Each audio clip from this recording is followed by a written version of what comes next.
दोस्तों नमस्कार। आज की कहानी है देवर भाभी के रिश्ते की दहलीज। तो कहानी शुरू करने से पहले जो भी चैनल पर पहली बार आए हैं चैनल को सब्सक्राइब करें और ऑल का आइकन जरूर प्रेस करें ताकि हमारी आने वाली सभी कहानियां आप तक सबसे पहले पहुंचे। तो चलिए शुरू करते हैं आज की एक नई कहानी। रेखा और निखिल की शादी को अभी 1 महीना ही हुआ था। रेखा और निखिल की मुलाकात 3 महीने पहले ही हुई थी। दोनों ने घर वालों की मर्जी से जल्द ही शादी कर ली।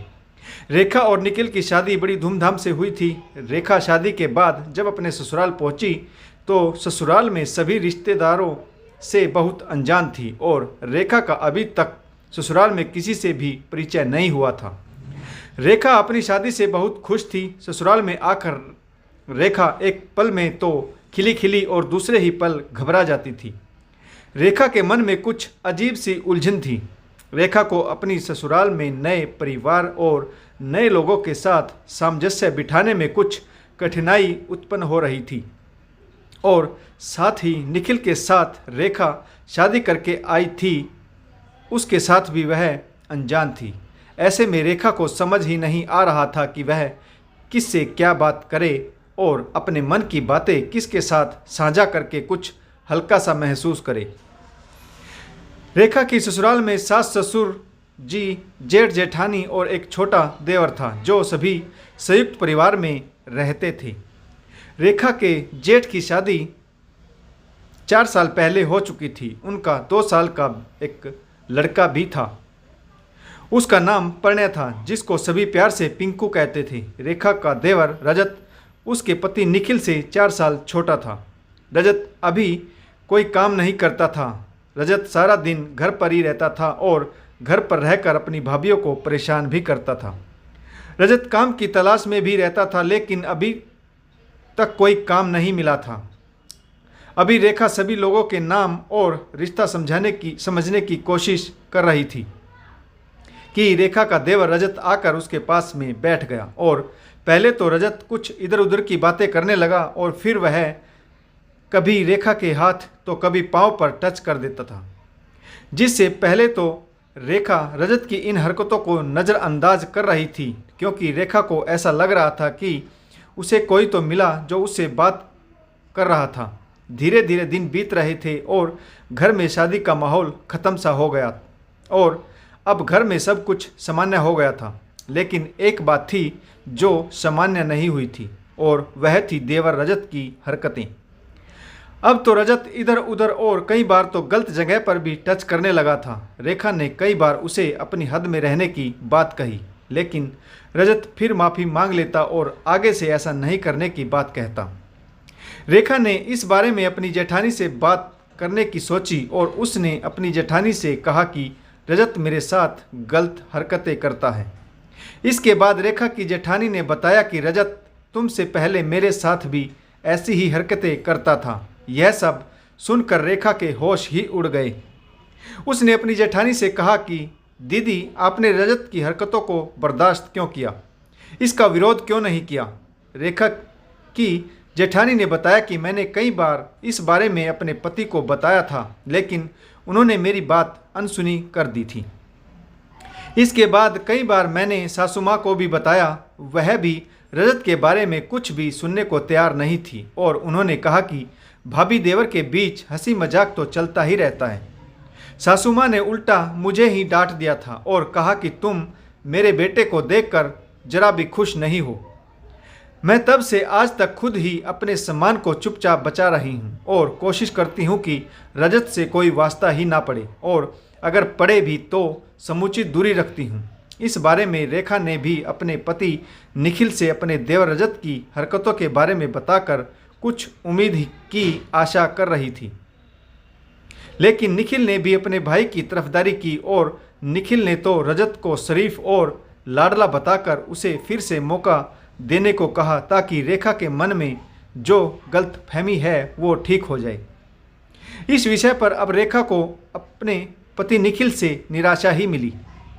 इसके बाद रेखा ने भी इस बारे में अपनी सासू माँ को भी बताया लेकिन उसकी जेठानी की तरह रेखा की भी उसकी सास ने कोई सुनवाई नहीं की। अब रेखा ने अपने देवर रजत की हरकतों को रोकने और उसको सबके सामने उजागर करने का निर्णय कर लिया था। रेखा ने इस काम में उसका साथ देने के लिए अपनी जेठानी को भी मना लिया। देवरानी जेठानी ने मिलकर सही समय का इंतजार करके एक प्लान बनाया कि रजत की हरकतों को सबके सामने कैसे उजागर किया जाए। दोनों ने रात को खाने की मेज पर और सुबह के खाने के समय को सही चुना, क्योंकि उसी समय पूरा परिवार एक साथ होता है। रेखा ने मेज पर सभी के लिए रात को खाना लगा दिया। खाने के समय जब रजत ने रेखा भाभी से हाथ पोंछने के लिए टॉवल मांगा तो जैसे ही हाथ पोंछने के लिए रेखा ने देवर रजत को तौलिया देने के लिए हाथ बढ़ाया तो रजत ने तौलिए के बजाय रेखा का हाथ पकड़ लिया। इससे पहले कि रजत निर्दोष साबित हो और माफ़ी मांगे, तभी रेखा ने प्लान के अनुसार ही थोड़ी ऊंची आवाज़ में कहा, रजत भैया मेरा हाथ छोड़ो और तौलिया पकड़ो। यह सब सुनकर रजत अचंभित रह गया और एक ही झटके से रेखा का हाथ छोड़ दिया। रेखा की आवाज़ सभी ने सुनी और अपने छोटे भाई रजत की हरकतें दोनों बड़े भाइयों ने भी देखी और रेखा के सास ससुर ने भी। रेखा के ससुर जी को इस सारी घटनाओं की जानकारी नहीं थी, इसलिए उन्होंने अपने छोटे बेटे को अपनी सीमा में रहने की हिदायत दी और कहा कि आगे से ऐसी घटना नहीं होनी चाहिए, अन्यथा मुझसे बुरा कोई नहीं होगा। यहाँ पर भी सास बेटे के बचाव में आगे आई तो रेखा के ससुर ने उन्हें भी समझाया कि मर्यादा का पालन ही परिवार को खुश रख सकता है।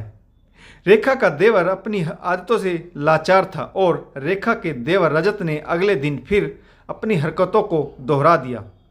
इस बार जब रेखा की जेठानी सभी के लिए सुबह का खाना लगा रही थी तो रजत पीछे की साइड से जब खाने की टेबल पर आया तो उसने गलत तरीके से अपनी बड़ी भाभी को टच करने की कोशिश की।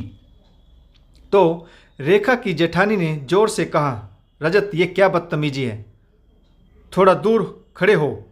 और उसने रजत के मुंह पर एक थप्पड़ जड़ दिया और कहा कि आगे से आकर खाने की मेज पर बैठ जाओ। एक बार फिर सभी के सामने रेखा के देवर रजत की हरकतें सामने आ गई। इस बार रेखा की सास भी चुप थी। निखिल और जेठ जी दोनों को रजत की हरकतों से अपनी गलतियों का एहसास हो गया था और दोनों ने अपनी पत्नियों से माफ़ी मांग रहे थे। इसी दौरान रेखा के ससुर जी छोटे बेटे पर बरस पड़े और रजत को बड़ी झाड़ लगाई और उसकी पिटाई भी कर दी और साथ ही अपनी भाभीयों से माफ़ी मांगने के लिए कहा और भविष्य में ऐसी हरकत दोबारा ना करने की भी नसीहत दी। रेखा के ससुर साथ ही रेखा की सास को भी घर में हो रही ऐसी गलत बातों को नहीं रोकने के लिए भी नसीहत दे रहे थे। रेखा के ससुर फिर रेखा और उसकी जेठानी को देखकर बोले कि तुम लोगों ने मुझे पहले क्यों नहीं बताया। मैं अपने बेटे की हरकतों से शर्मिंदा हूँ, लेकिन एक सीख जरूर दूंगा कि छोटे को सबसे छोटा होने के कारण बहुत लाड़ प्यार मिलता रहा और उसकी अच्छी बुरी सभी हरकतों को संरक्षण मिलता रहा और देखो आज स्थिति यहाँ तक पहुँच गई है। रेखा के ससुर ने रेखा और उसकी जेठानी से कहा कि तुम लोग मेरी आने वाली पीढ़ी को सही रास्ता दिखाना और सही गलत का ज्ञान कराना, ताकि एक स्वस्थ और सभ्य समाज का विकास हो। इस घटना के बाद रेखा के देवर रजत ने सभी के सामने अपनी दोनों भाभियों से माफ़ी मांगी और प्रण लिया कि वह भविष्य में कभी भी ऐसी हरकत नहीं करेगा। इसके बाद रजत पूरी लगन से एक अच्छी नौकरी की तलाश में जुट गया। कुछ दिनों बाद ही रजत को दूसरे शहर में एक अच्छी नौकरी भी मिल गई और फिर रजत वहीं चला गया। दोस्तों, कई बार किसी छोटी सी बीमारी का इलाज शुरुआत में नहीं करने से वह बीमारी भयानक रूप ले लेती है। इसी तरह हर गलत हरकतों पर अगर शुरू में ही अंकुश लगाया जाए तो समाज में फैली बहुत सी गंदगी को फैलने से पहले ही रोका जा सकता है और साथ ही सभी महिलाओं को ऐसी हरकतों को बर्दाश्त ना करके इसके खिलाफ आवाज़ उठाकर ऐसी हरकतों पर रोक लगाई जा सकती है। आशा करता हूँ आपको यह कहानी ज़रूर पसंद आई होगी। कहानी पढ़ने के लिए आप सभी का बहुत बहुत धन्यवाद। जय हिंद, वंदे मातरम। भारत माता की जय।